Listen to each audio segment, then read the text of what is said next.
सिरमौर जिला के हरिपुर धार में फर्जी डीएसपी, 5 बाउंसरों और 1 दर्जन से अधिक नकली पुलिसकर्मियों के पकड़े जाने की सनसनीखेज वारदात ने प्रदेश की कानून व्यवस्था की पोल खोलकर रख दी है।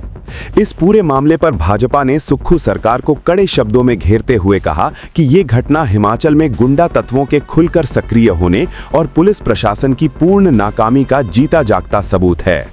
प्रदेश भाजपा कार्यकारिणी सदस्य बलबीर ठाकुर, जिला भाजपा महासचिव रणबीर ठाकुर और प्रवक्ता मेलाराम शर्मा ने कहा कि यदि समय रहते जागरूक लोगों और सतर्क पुलिस ने कार्रवाई न की होती तो पुलिस की वर्दी और फट्टे लगी गाड़ियों में घूम रहे ये लोग किसी बड़ी वारदात को अंजाम दे डालते। उन्होंने सवाल उठाया कि सोलन, नाहन, रेणुका व संगड़ाह जैसे संवेदनशील क्षेत्रों से गुजरते हुए बिना रोक टोक ये हथियारबंद फर्जी पुलिसकर्मी आखिर हरिपुर धार तक पहुंचे कैसे। भाजपा नेताओं ने आरोप लगाया कि सरकार की ढील और प्रशासन की नींद के कारण आज स्थिति इतनी खराब हो चुकी है कि शांत क्षेत्रों में भी दहशत का माहौल बन गया है। उन्होंने मांग की कि पूरे मामले की गहन जांच कर इस गिरोह के मकसद तथा तार कहां-कहां जुड़े हैं इसका खुलासा किया जाए। इस इलाके के लिए ये बड़ा चिंता का विषय है कि कल जो है कम से कम 10-11 लोग जो पुलिस कर्मी अपने आप को बता रहे थे, एक डीएसपी बता रहा था, वर्दी भी उसके बाद साथ में थी, 2 गाड़ियों में वो पुलिस के फट्टे लगाकर जो है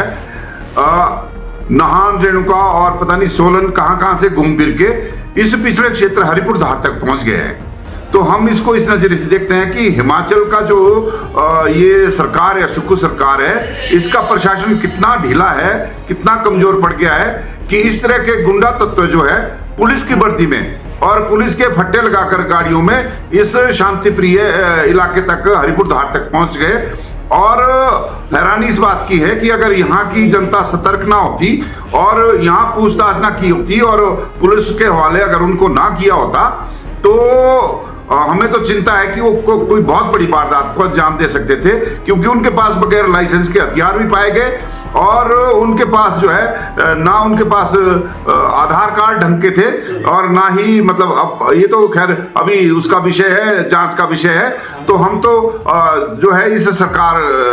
को हम ये कह रहे हैं कि आपका जो है पुलिस प्रशासन कितना ढीला पड़ गया है और जो पुलिस अफसर है, बड़े बड़े अफसर जो है एक दूसरे के ऊपर आरोप तो लगा रहे हैं, लेकिन पिछले क्षेत्रों में इस तरह की पुलिस प्रशासन इनका कितना कमजोर हो गया है कि वो जिला मुख्यालय और तहसील मुख्यालय, एसडीएम मुख्यालय को क्रॉस करके यहाँ हरिपुर धार तक पहुंच गए। तो ये बहुत चिंता का विषय है और सरकार को इस पर संज्ञान लेना चाहिए और हम पुलिस प्रशासन से मांग करते हैं कि इसमें गहराई से जांच की जाए कि आखिर उनकी मंशा क्या थी जो इस तरह से वो पुलिस के भेष में गुंडा लोग जो यहाँ हथियार लेकर घूम रहे थे। देखिए, कल 2 गाड़ियाँ यहाँ पर आई, उसमें लगभग 8-10 लोग सवार थे, कुछ लेडीज थी, कुछ और लोग थे।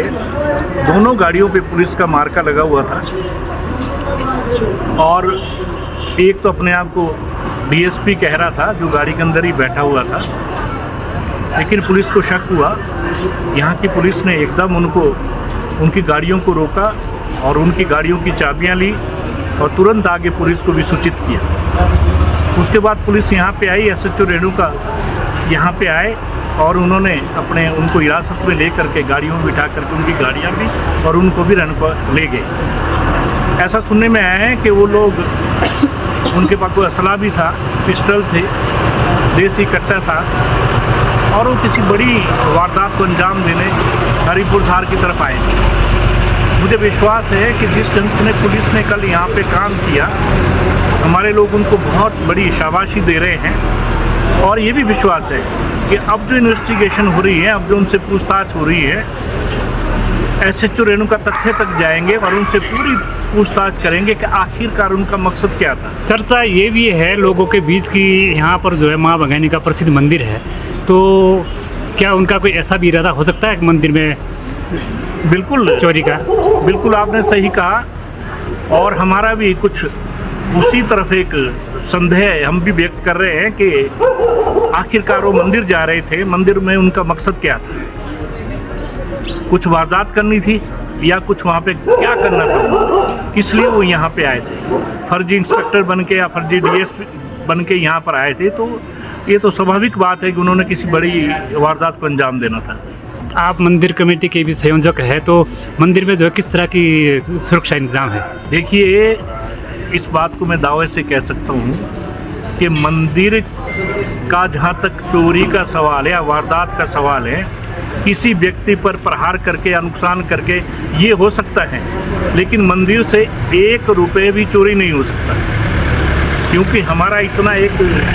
व्यवस्था मंदिर में हमने रखी है सुरक्षा की कि वहाँ से कुछ भी चोरी नहीं हो सकता, जितना मर्जी कोई कर ले।